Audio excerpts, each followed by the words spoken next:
tradição, comunhão, alegria, palavra que ensina a amar. É Deus sempre conosco, de dia, de noite, disposto a andar. É Deus sempre conosco, de dia, de noite, disposto a andar.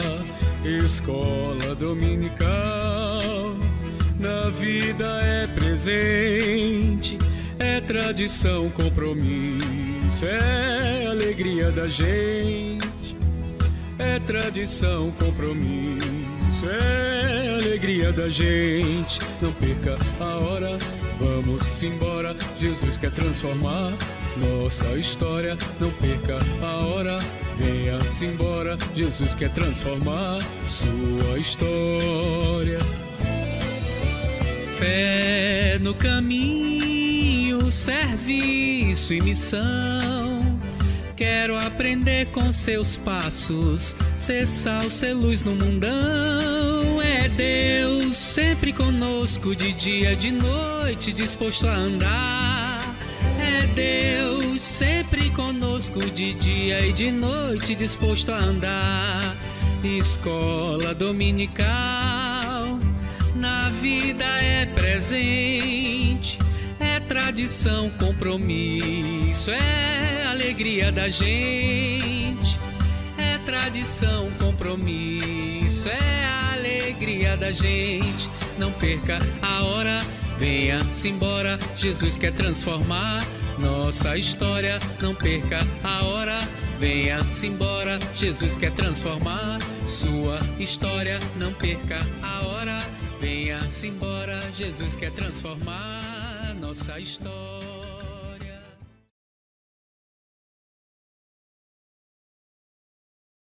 Olá, meu nome é Bruno Miranda e hoje teremos mais uma escola bíblica dominical. Irei falar sobre o Evangelho de Cristo na vida do homem, na cidade, com enfoque na idolatria. Busquemos a Deus em oração. Senhor Deus, te adoramos e te pedimos que o Senhor nos encha da tua sabedoria, abra nossos olhos para ver o real estado do nosso coração. Em nome de Jesus. Amém. Antes de falarmos especificamente sobre idolatria, vamos revisar o que vimos na escola bíblica dominical anterior.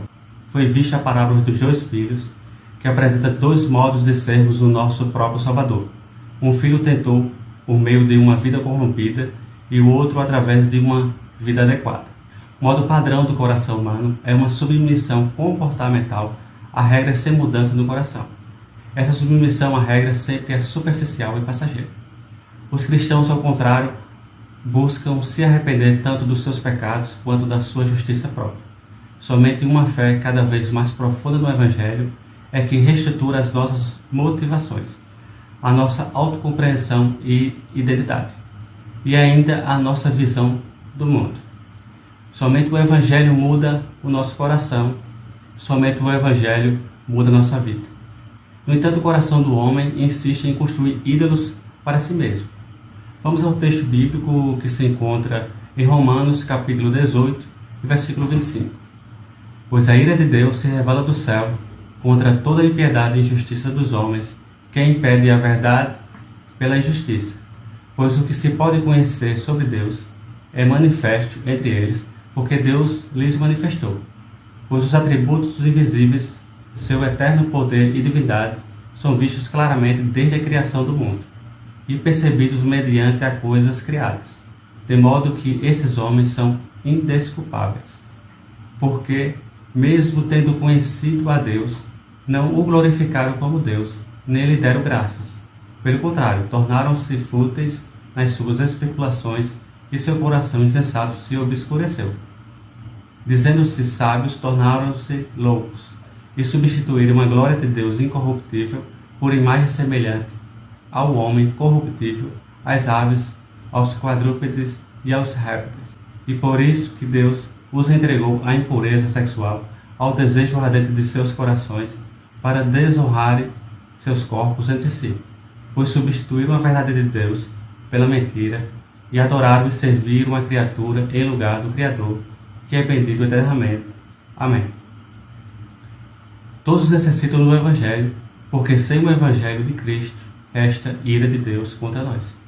Ninguém pode alegar ignorância referente a Deus.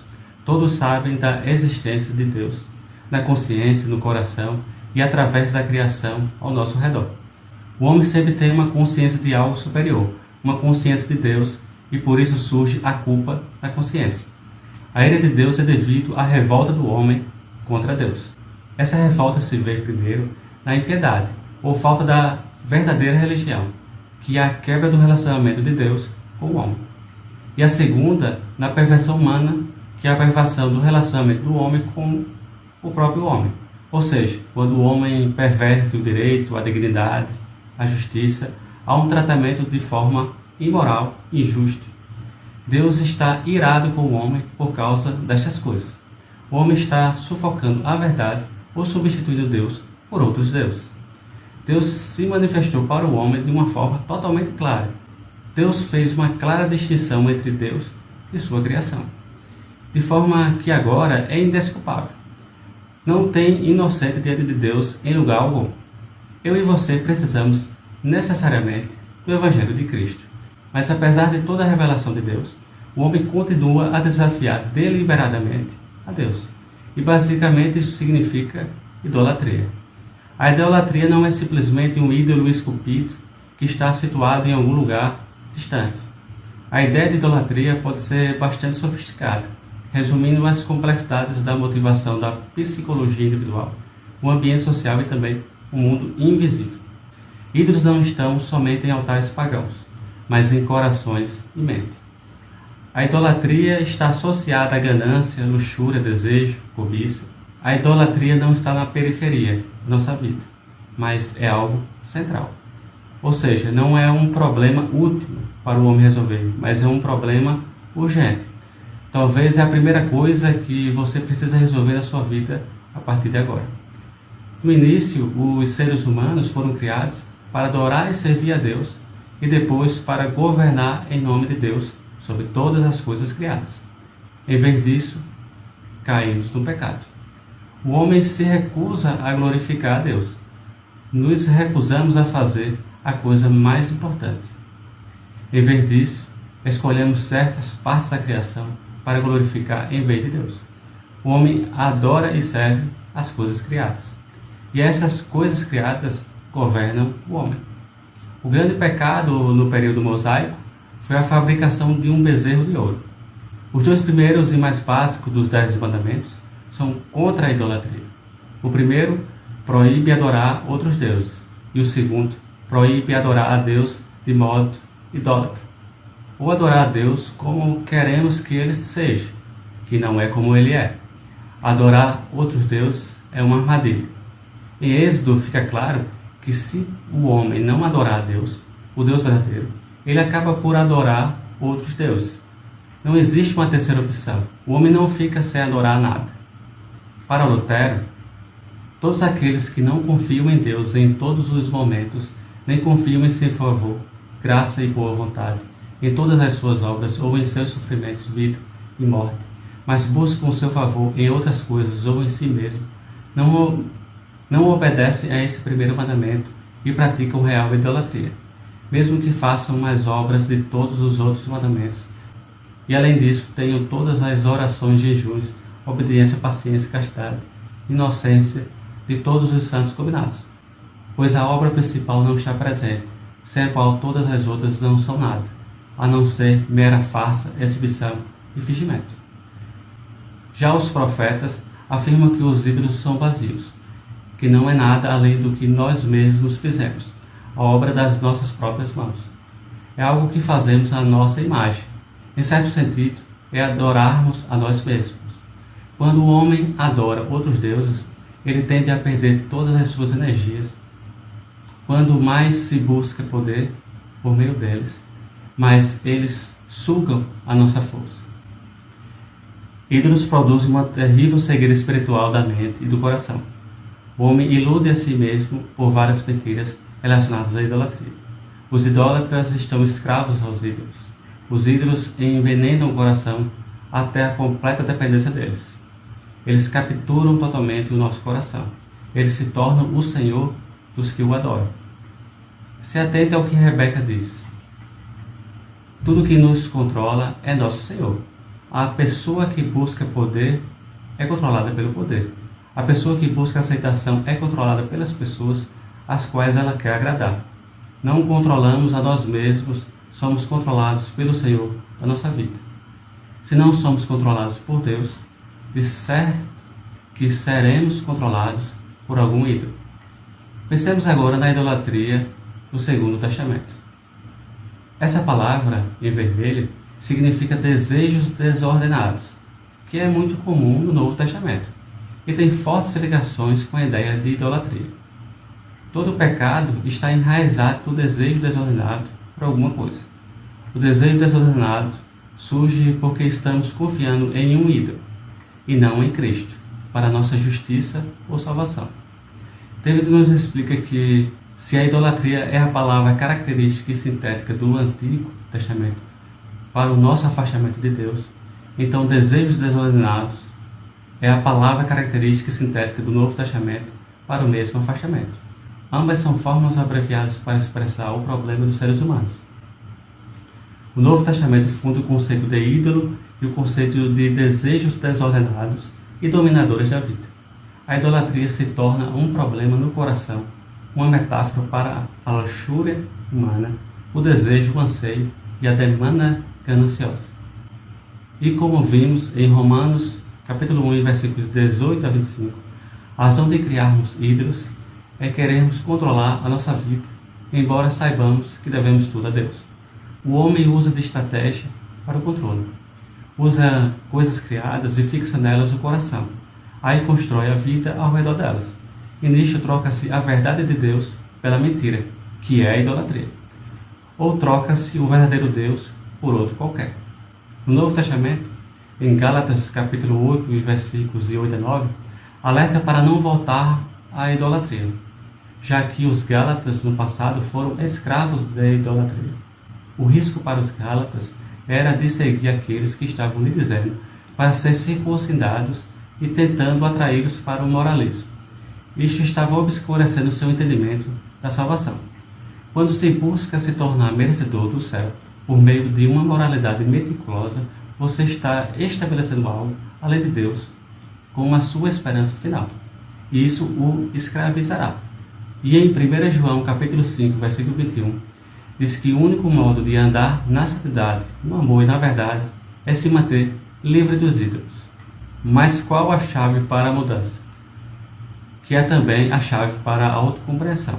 A chave é identificar os ídolos do coração. Reflita nesta pergunta. Qual coisa, se você perdesse, poderia te fazer perder a vontade de viver e a esperança? Seja qual for, a Bíblia chama isto de ídolo. Porque mentimos ou não amamos, ou não cumprimos as nossas promessas, ou vivemos de modo egoísta. De forma geral, pode-se responder que é porque somos fracos e pecadores. Mas com uma resposta mais específica, pode-se afirmar que há algo fora de Jesus Cristo que sentimos ser necessário para sermos felizes. Algo que é mais importante do que Deus, algo que está escravizando o nosso coração por meio de desejos desordenados. Para Thomas, todo indivíduo existe em relação a valores percebidos, como algo que faz a vida valer a pena. Um valor é qualquer coisa na ordem criada. Uma ideia, uma relação, um objeto ou uma pessoa, na qual alguém tem interesse, da qual extrai significado. Esses valores disputam entre si. Com o tempo, uma pessoa está propensa a escolher um Deus. Tem-se um Deus quando um valor finito é visto como aquilo sem o qual é impossível receber a vida com alegria. Muitas vezes, não nos aprofundamos o suficiente para analisar as estruturas dos nossos ídolos. Por exemplo, o dinheiro é obviamente um ídolo, mas ele pode ser buscado para satisfazer outro ídolo, totalmente diferente. Ou seja, o dinheiro pode não ser seu ídolo, mas é utilizado para a obtenção de um ídolo, como círculos sociais, beleza própria, sentir-se amado ou amada, sexo, poder sobre outras pessoas, conforto, entre outras coisas. Mas como identificamos que essas coisas são desejos descontrolados, ou que saiu do nosso controle, ou ainda que é um ídolo? Quando essas coisas nos levam a desobedecer a Deus. Quando algo que você pode estar pensando agora o leva a desobedecer a Deus. Quais coisas pode ser um ídolo?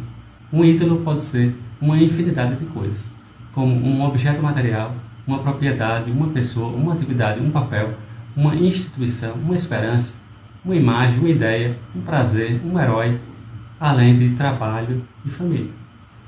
Vamos focar em trabalho e família. No caso de trabalho, que é um mandamento de Deus, pode se tornar um ídolo se for exercido de forma tão exaustiva que as responsabilidades para com a família são ignoradas. Já no caso da família, que é uma instituição do próprio Deus, pode se tornar um ídolo se alguém se preocupar tanto com ela que não se importe com ninguém de fora. Vale ressaltar que devemos primeiro defender a verdade, e não o familiar próximo, em detrimento da verdade.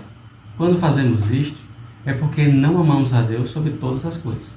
Quando defendemos a verdade em primeiro lugar, sabemos que estamos amando a Deus sobre todas as coisas. Vamos ver agora uma abordagem do Evangelho para eliminar os ídolos, para que haja mudança pessoal. O problema do homem é que ele está buscando algo fora de Cristo para a sua felicidade. Ao adorar um ídolo, ele rejeita o verdadeiro Deus. Nosso problema é que nos entregamos a ídolos. O homem procura ídolos como um modo de salvação, por meio de nossas próprias obras, o que nos mantém debaixo da lei. O homem precisa sair debaixo da lei, que ocorre quando começamos a crer no Evangelho da Salvação pela obra de Cristo. Se percebe que apenas somos justos em Cristo, e agora se está debaixo da graça. Estar debaixo da graça é se arrepender dos ídolos e descansar e se alegrar na obra salvadora e amor de Cristo. Toda vez que você vê seu coração preso a algum tipo de desobediência ou infidelidade, alguma tentação, ansiedade, ira, etc., questione-se em duas perguntas para a sua vida no viver diário da cidade.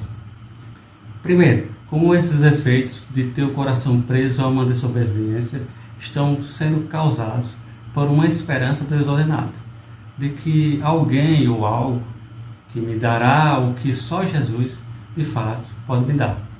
E segundo, como Cristo me dará, de modo tão mais pleno, gracioso e apropriado, as mesmas coisas que eu estou procurando em outros lugares. A partir do conhecimento da verdade, o Evangelho pode nos tirar da escravidão dos ídolos. Não é simplesmente através dos nossos esforços. Pois veja como explica Thomas. É raro que façamos desaparecer qualquer um de nossos maus hábitos ou defeitos por um mero processo de extinção natural. Ao menos é muito raro que isso seja feito por meio da instrumentalidade do raciocínio ou por mera força da determinação mental. Mas o que não pode ser assim destruído pode ser desalojado, e um gosto pode dar lugar ao outro e perder inteiramente o seu poder como afeição reinante da mente. O desejo do coração de ter um objeto ou outro, isso é incontestável. O único modo de desalojar uma antiga afeição no coração é pelo poder de expulsão que uma nova tem, isto é, quando somos admitidos no número dos filhos de Deus, por meio da fé que há em Jesus Cristo, e que o Espírito da adoção é derramado sobre nós. É então que o nosso coração, levado para baixo, o domínio de uma afeição grande e predominante, é liberado da tirania dos seus desejos anteriores, e esse é o único modo pelo qual a liberdade é possível.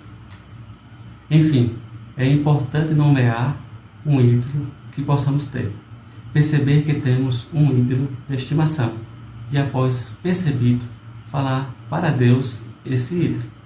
Por mais que esses ídolos possam parecer em certos momentos graciosos, devemos reconhecer que na verdade eles são fracos, finitos e pobres.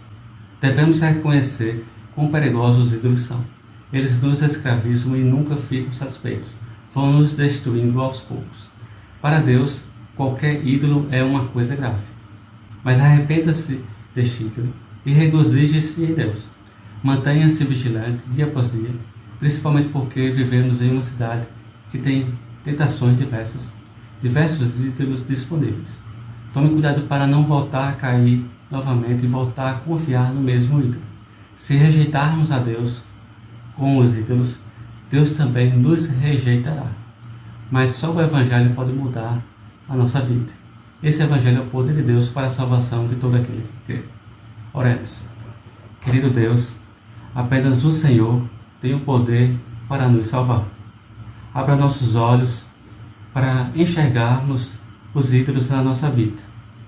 Nos ajuda a examinar o nosso coração para ver se há algum ídolo. Perdoa-nos por confiar em ídolos. Perdoa-nos por depositar nossa vida e coração em coisas criadas e sem poder. Nos ajuda a regozijar e nos alegrar em Teu amor salvador. Somente a Tua presença na nossa vida nos traz plenitude de alegria. Em nome de Jesus. Amém.